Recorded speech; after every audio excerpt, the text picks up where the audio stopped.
Здравейте, приятели на Мадикс! Днес направихме един риболов на метод фидер на река Янтра.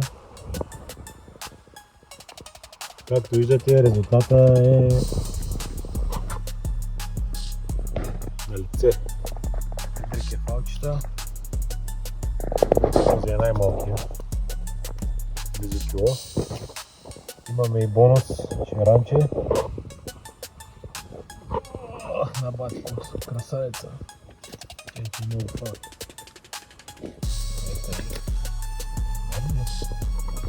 Ето шеранчици. Главно използвахме риболярната ни захранка Марикс 30 години и за стръп Master Snails Copex Mango. Уникална комбинация.